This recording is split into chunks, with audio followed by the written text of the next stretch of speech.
Hello there, and welcome back to part 2 of processing my death pile. So for those of you who don't sell, a death pile is pretty much just shopping trip after shopping trip of me buying stuff and throwing it in a pile.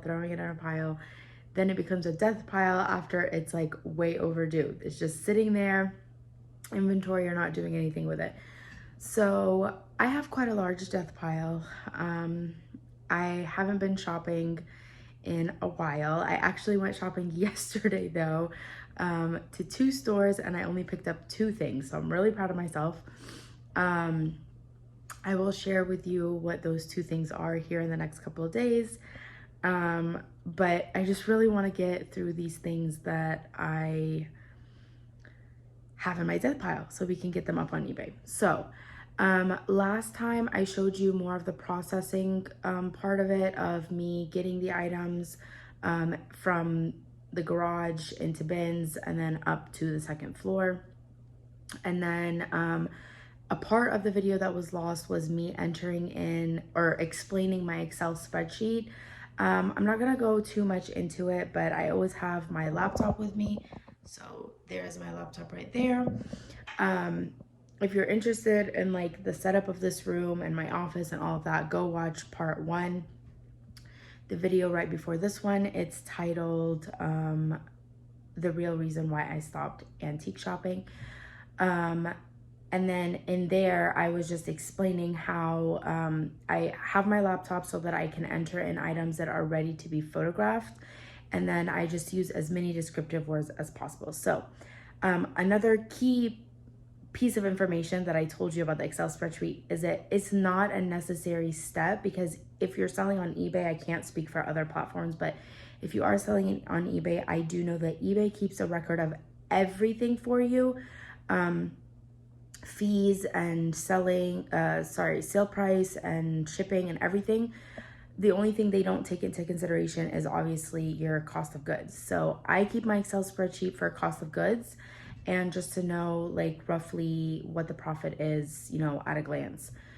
Again, not including fees and not including taxes. It's just a very, very rough estimate for me to just glance at. And like if somebody sends me an offer, I can know I paid roughly this much, give or take a few cents, and whether or not I want to take the offer or not. So that's the reason why I like to have my Excel spreadsheet. And plus it's too, like how before I started like really get into the Excel spreadsheets of eBay, this is how I did it from the beginning. So it was like, I can't like drop that habit kind of thing. Anyways, so that's about the Excel spreadsheet. If you're interested on how I personally set up my Excel spreadsheet, let me know and I'll do another video about that. But if you're not interested, there's no point in me putting up a video about an Excel spreadsheet. So today I want to show you a little bit more on the photographing side and how I store my items after they've been photographed and processed and now they're ready to be up on eBay, or they are up on eBay. So these shelves that you see behind me right here, all of these things are already up on eBay. So today we're just gonna go through photographing, my key tips and tricks on getting good photographs, and also the key photographs that you want in your listings. And then, yeah, so we'll do photographs today, and then if I have enough time and this video is not super, super long, we'll get some more processing. There was 2 bins, actually 3 bins. I said in the last video there was 2 bins, but there's actually 3 bins in my office of items that you either saw a really, really long time ago or you haven't actually seen yet. So if we have time, I'll show you those items so that you can know what's coming, and we'll just keep processing this stuff until we get through the death pile. So I'm gonna set you up, show you a little bit of the photo booth, and then show you how I take pictures. Okay, so this is the other side of the room. I was on this side with all the shelves on the for inventory. Now this is the other side of the room. I have more inventory on this desk, and then this is the photo box. So I do have a video up on my eBay already of how I switched over to this photo box and all the information about it. So go check that out if you are interested. It's a 36 by 36, and I have just a little pull out like office table that I have under here with some risers, because if you're taking photos and you're like having to bend down, especially how deep this box is, it really started hurting my back. So I put this on risers so that it would be up at the level where I don't have to bend down. This isn't one of the items that I sent you guys, but I mean that I showed you last time, but just to give an example of maybe a glitch that can happen on eBay. So eBay was showing that this listing had 9 pictures, but none of the pictures were showing up. I tried ending the listing and re-uploading it. It wasn't doing it. I tried adding photos after, it wasn't doing it. So unfortunately that listing, I don't know, I might have to just scrap it completely and start over. But with over 1,200 listings that I have right now, it's not really a priority. So the person that was interested in this, they read my description, they read the title, they knew that it would be something that they were interested in. And then they asked me to send them pictures. So that's why this one is in the photo box, and just kind of a heads up. So I guess that could be a whole nother video on how to actually do listings. So again, if you're interested in that, let me know. I might just go ahead and do that, since that is a key part of this reselling thing. I'm still learning personally myself. I watch other resellers and get tips and tricks from them, so we can just combine with all of the information about listings. It's so important to put up your listings properly, because eBay is one of the largest reselling platforms still to this day. It's the oldest and largest because they are international. And because they're so old, they're so well known, and everybody just knows eBay, like, and they're international. I personally ship internationally. I know some people don't like to deal with that, but I do. And that's a whole nother section of reselling on eBay. So there's so much information out there. I learned so much from watching other people, and if there's any information that I can pass on to you guys, I would love to do that. So look out for that information, you know, as part of this series. I guess we can call this like a reselling 101, reselling on eBay 101. Anyways, okay, so here are the items that I showed you guys last time. Because I'm filming on my phone, I'm just gonna grab like a mock item to show you how I would take pictures, since it's gonna be a little bit difficult to show you with my phone. However, if you do want more detail on settings and all of that, I really don't mess with that too much. I literally just take the pictures on my phone, and then I list from my phone as well. I know some people take pictures on their phone and then maybe list online, or upload the pictures from their phone and then list online. I just do everything from my phone 100%. Shipping, everything is done. Actually, no, I've transferred shipping off of my phone. That's a whole nother section we can talk about, is shipping, which I do have a video on shipping, but there is a lot more information that I could give you.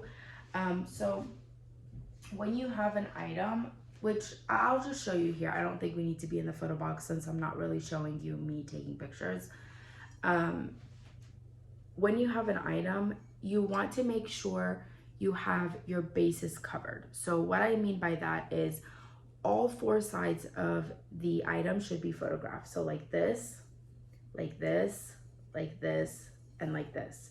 Then the top and the bottom. To me, when I'm shopping, the bottom is what tells me what I need to know about that piece. How old it is, where it was made, if it's a reproduction or if it's original, the signatures, the markings, everything you need to know about a piece is on the bottom. I don't understand these resellers that don't take pictures of the bottom. It's so important. There could be a piece that's stamped by something that you want to see, but the rim is very white and beautiful and pristine, so you know that that's a reproduction or a newer version.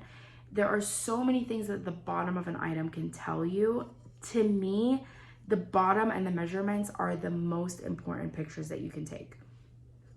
Also, another important aspect of taking pictures is making sure that you take pictures of any damage. So, and it could be like the littlest thing. Like, for example, this vase this picture has like The teeniest, tiniest little chips up here, to me, I don't care. If I were to receive this item and somebody didn't tell me, I wouldn't care. There are some people that even these little tiny chips they want to know about. Take a picture of that. Take a snapshot of that. For here, for example, there's like a little ding right here and somebody tried to color it in. Take a picture of that. Then I would zoom in on the glaze of the piece and what it looks like up close with the painting. Most people nowadays can zoom into your pictures and that's not a problem, but there are still people out there that use older versions of phones or they view on their computer. They don't have that luxury of zooming in as far as they want. So I like to add those detail pictures. Another thing that I do personally, and I've gotten feedback from buyers on this in like negative and positive. I like to take my pictures, my measurements in the pictures. So I will literally take, this is why I have a ruler or a measuring tape in my photo box at all times. And I like to hold it up to the piece. This one, I need a new one. Hold it up to the piece, take a picture, hold it up to the piece, take a picture from the top. Okay, so if there's width or any other measurements, take all the measurements, and I personally like to put them in the picture. I've gotten people, so what I was gonna say about the flaws, you want to put those in the pictures and in the description. You want to just cover your bases and make sure that you are covered, so that if somebody gets a piece and says, I don't want this piece because it's chipped, you can say it was in the description and in the pictures. When eBay sees that, they will deny for them to return the item to you. You can still accept for them to return the item to you, but for me, if you've seen and you've done your research, you know these items are vintage, you know they're used. If you've seen the item, you've read the description, you've seen the pictures, and you've decided to make that purchase, then it is not my responsibility to take that decision back. There are some special cases where they'll try to give you some other reason why they want to return it. In that case, you can't really do anything about that.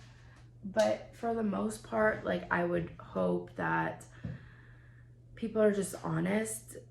For the most part, people are honest and are like, I saw that, I just want to let you know, I'll still give you a good review, but whatever, like, they'll just give you some feedback and just take it or leave it. So for chips and dings, 100% I would recommend for you to put them in the pictures and in the descriptions. For measurements, I personally just put them in the pictures. I do not mess with putting them in the description. It's just too much. Like, I have, like I said, over 1,250 listings. And for me to go in and put every symbol and every number and like W for width and H for height, it's just too much. Like, I actually have my description all typed out and saved on my phone. I copy and paste it into my eBay. If there's any detail about dings or chips or cracks, then I'll add it to that template. That template is pretty much telling people, if there's no condition issues, there's no damage to this piece, please see all pictures for details and measurements. I put that in the description so that they know that measurements are in the picture. I let them know that shipping is on them, and if they need to return for any reason, shipping is on them. I also let them know that I pack I pack my stuff in a like premium way, I guess you would call it. So shipping cost is, I let them know how shipping cost is calculated. I let them know what kind of shipping I use. I also tell them to feel free to send me an offer or any questions before you buy.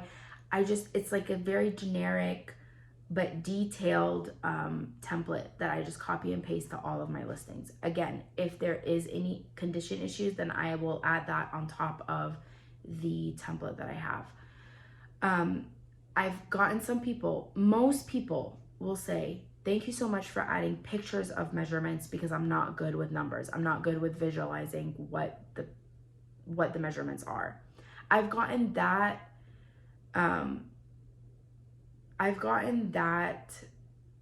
feedback more than this next feedback of people saying, where are the measurements? And then I'll send them a snapshot of the pictures and say, they're in the pictures. Like, you didn't even look at all the pictures. Like, how are you gonna buy this item when you haven't even looked at all the pictures? And then they'll reply back and say, can you please also put them in the description?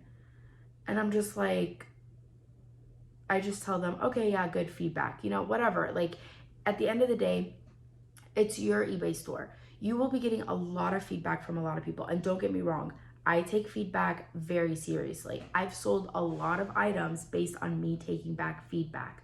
So I've had several people come back and tell me, hey, this is the official color of this Fiesta picture. And then I change the color and in 24 hours it sells. Or, hey, this is not a Native American piece. This is actually a blank piece. And then my item comes up being worth 20 times more what I have it, and then I put it on and a week later it sells. So I really, really take feedback to heart. But if somebody's telling you how to do your business and you've done the research and you've had other feedback, majority of other people telling you that the pictures are more helpful than the description, do what's going to be best for your business. Don't be bogged down by all of the feedback that you'll be getting. Take it all in, please take it all in.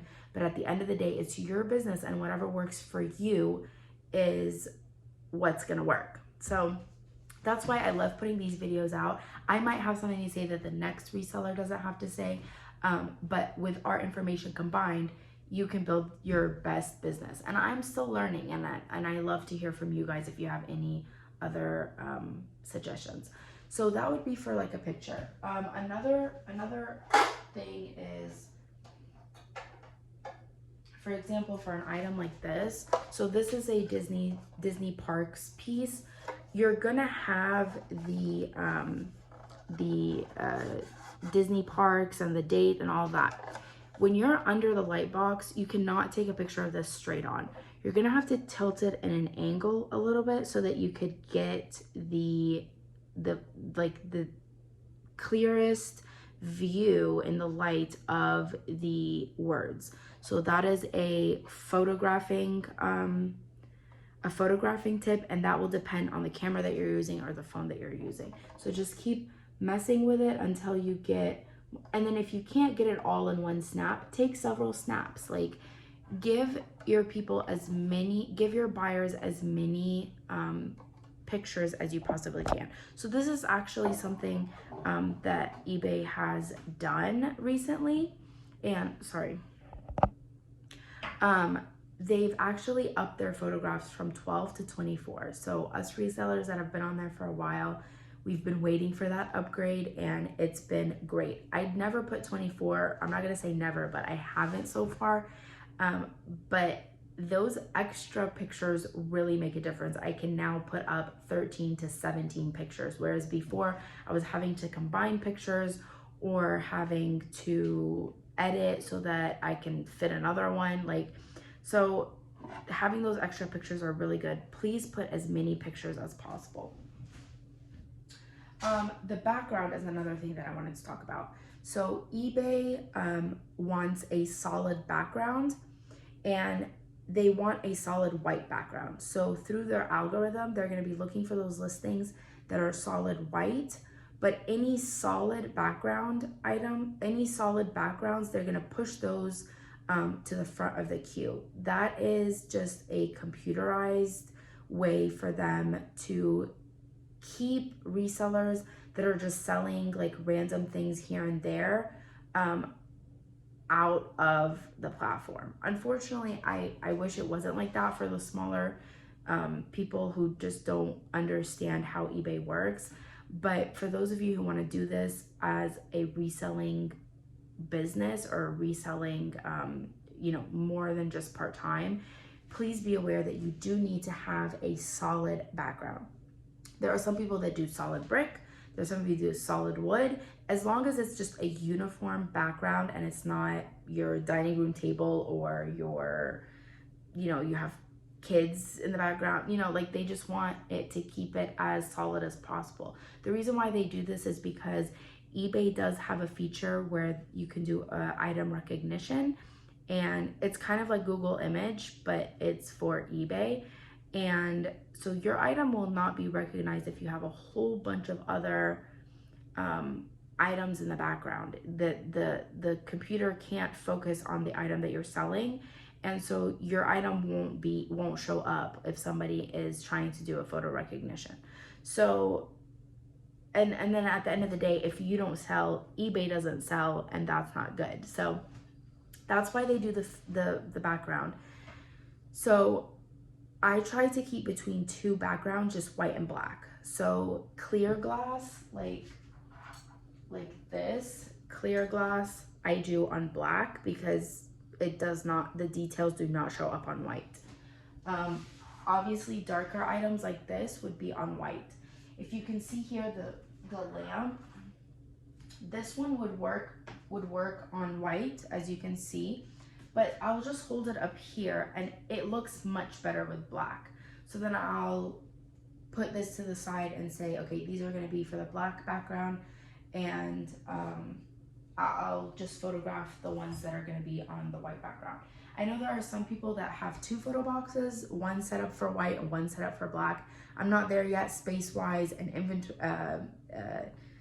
like selling-wise, like I'm not there yet, but that would be so nice for me to not have to change out the background.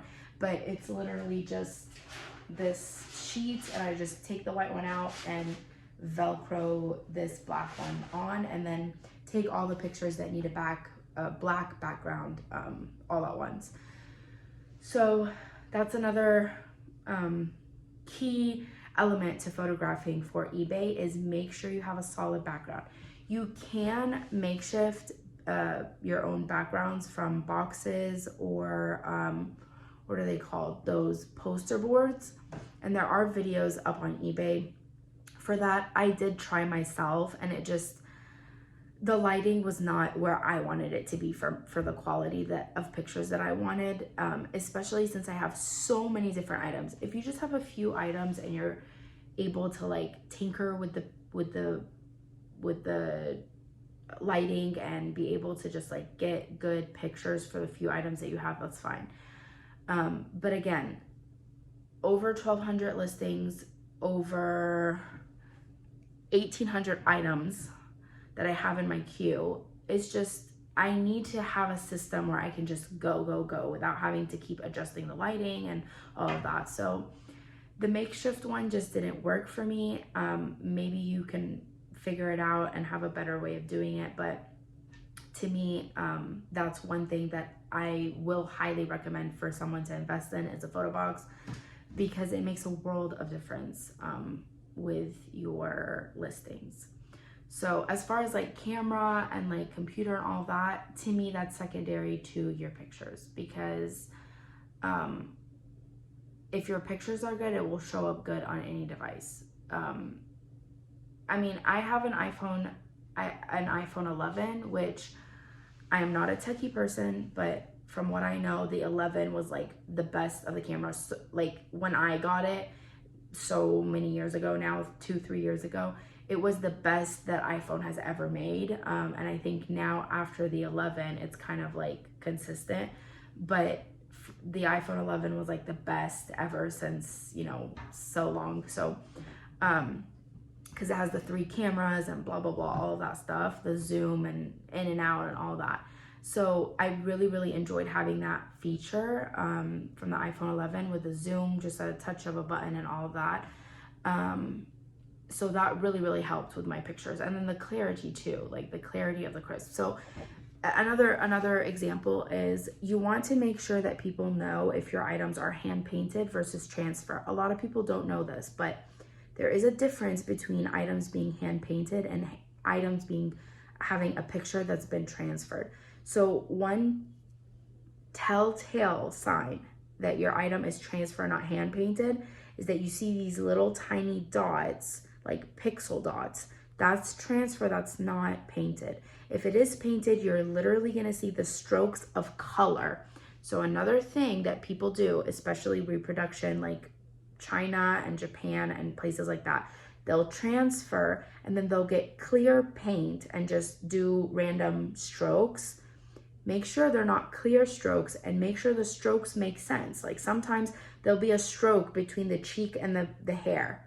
That's not a stroke that gave you that picture. So those are things to tell to see if your picture is painted, really painted, not clear painted to make it look painted, or if it's transferware.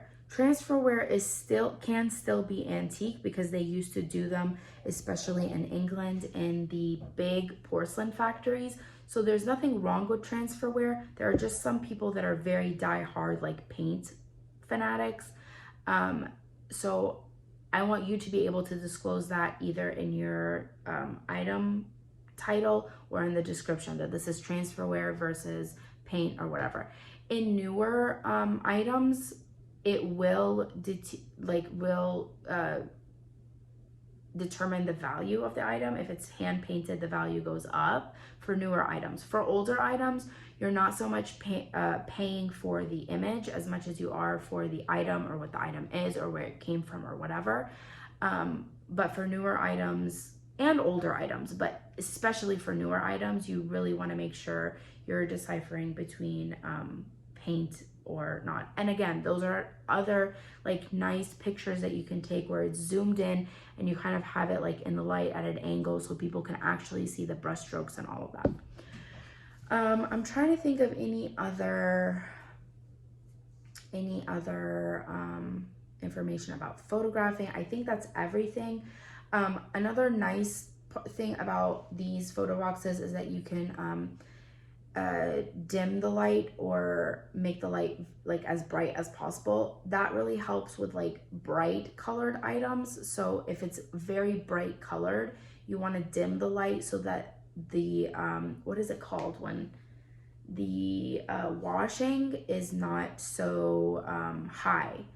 The reason is because you want to have those pictures, the colors of those pictures, as accurate as possible. I myself have gotten items where I thought it was like sunny yellow, and I get it and it's like mustard, and I'm like, this is not the yellow that I want. Like, this is not it. And I would send back and say, this is more browny, mustardy.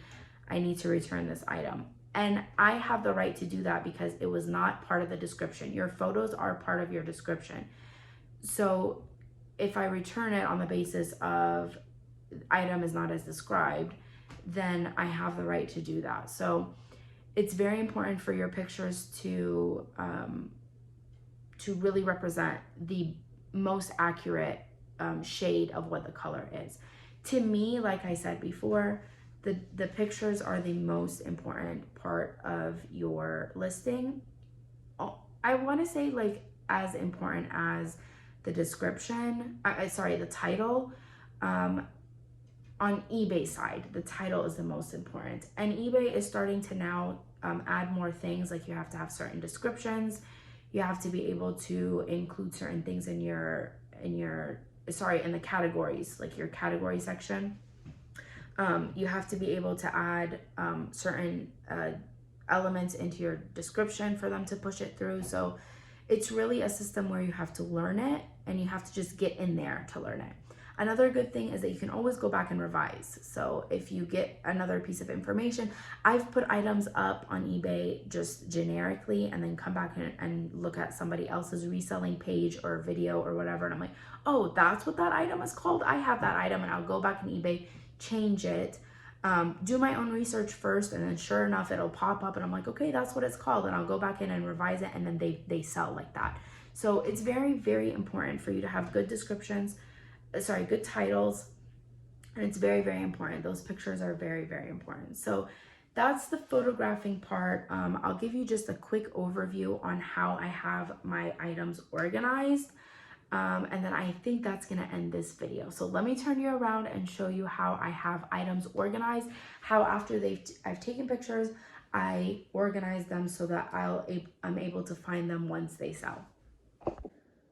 Okay, so this is my photo box right here.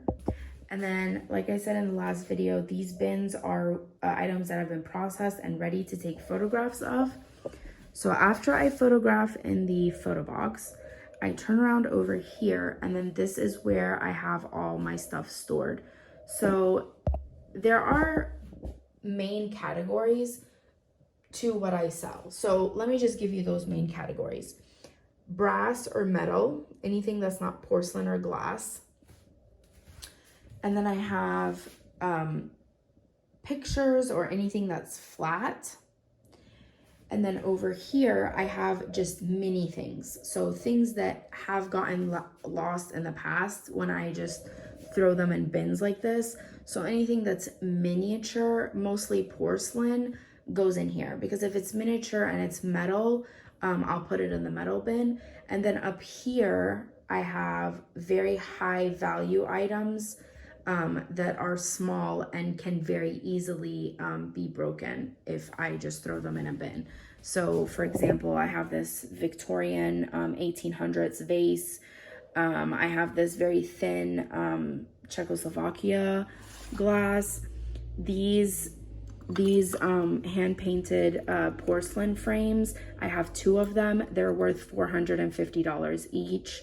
So these go in here. These plates as well are over $100 each. These miniature plates, anything that's very fragile and small, go up here.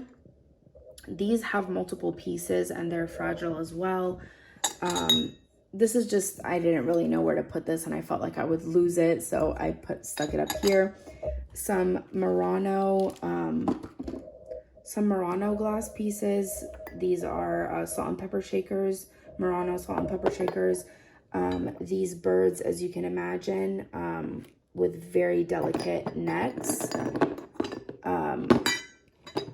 Glass hand-blown Murano swans. And then these are actually like not delicate pieces, but they're small and very heavy. So this sculpture is very heavy, like I can't put him on top of anything. These also are they just have like little pieces that are sticking out, like the leg can be broken off, the ears can be broken off. Same with this little guy with his legs. Just want to keep anything that can happen to these, like I just don't want anything to happen to them. So I just kind of like use my discretion and put things up here that I don't really have anywhere else to put, and they can go in there. So these are all vases in here, smaller vases that can take up room in here and just get lost. So they're stacked over here. Here I have wall pockets and mugs. And in here, I have just some miscellaneous vases and porcelain pieces. And then up here, I have sets. So anything that's like a cup or a sugar and cream or sake set or anything that's small but come in multiples go in here. Anything that's large and comes in multiples go in that bin. So just to keep items together. These are all plates and bowls that did not fit in this organized section right here. So anything flat can go here, and anything that's a large set was just being stacked here. And then these are just the odd shapes that didn't have anywhere to go. Up here, anything that's an odd shaped glass or vase goes up there, and any figurines. So I have this lady, I have this Italian cat, these swans. I keep a lot of my Fenton glass up here as well, just so that it's all together, and because it's very delicate and it's odd shaped, so it's just all of my Fenton is just, or most of my Fenton is stacked here together, so it's out of the way, nothing is gonna chip it, and it does take up a large space. Again, just very delicate, very old lamp, pictures, just anything that is big and bulky but also delicate goes up here between glass or pottery or figurines, pictures, whatever it is. If it's larger and delicate, it goes up there. Up here, I kind of had these two shelves organized as pictures and vases. And now I'm just to the point where I just want it to fit. So I did clear a lot of these shelves out into a large bin into the garage. And I did show you guys that in a few videos ago.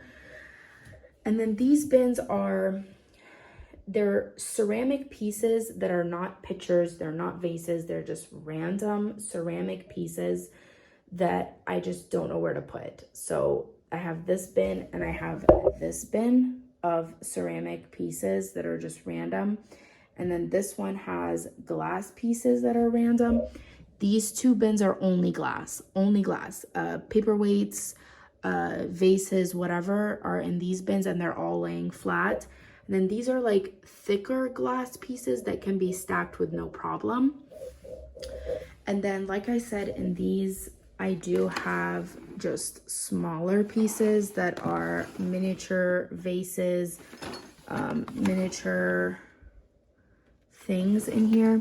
And then in these, I have more random odd-shaped ceramic pieces that were just taking up so much room, and they didn't have a category, and I didn't know where to put them. So I'll just open these and show you how like they're just like random things. Like I have a spoon rest, I have a trinket box, I have this Ikebana vase, just very oddly shaped pieces that are ceramic and just needed a place to go. So that's pretty much how I have that stuff organized. I have some more miniatures in this. I got these from estate sales for like really cheap, and then when I found them at Container Store, they were so expensive, so I could not continue this system, and I did talk about that in another video. So I switched to these, and I absolutely love it. And thankfully, I am able, stepping on stuff. Thankfully, I've been able to keep up because they were completely full, and now they've emptied out, and I have so much room with things selling. This was the cart that I said had things that needed to be processed. And then I said I have a lot of money invested. I have this glass set, this Venetian glass set, and I also have this Murano glass set. I spent $650 on both of those sets, and they're just sitting here. So I actually want to do a video where the reason why I haven't photographed them is because they need to be cleaned, and every nook and crack has like dust and buildup of like gunk in it. So I need to like go in there with a Q-tip and like really get in there and clean every single nook and cranny. So I know that's going to take a lot of time, but I've actually wanted to let you guys know how I got into reselling, my reselling journey, things that I regret doing in the beginning and things that I've learned, and then also how that led into me doing YouTube videos. Kind of want to give you that background story, and so I feel like that would be a great way for me to be cleaning these items and just talking to you about what my YouTube journey / reselling journey has been. So look out for that video at the end of this series or part of this series. I would love to just chat with you guys and just share my experience and maybe help encourage you start your journey, or help clear up any questions that you've had about reselling or YouTube or anything like that. So yeah, I think that's everything for this video. Next video, I will definitely show you more items.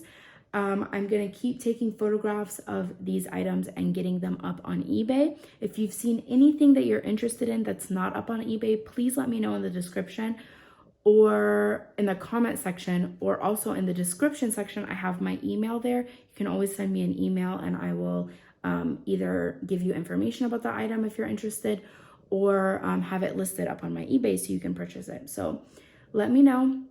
Thank you so much for watching today, and I will see you in the next one. Bye.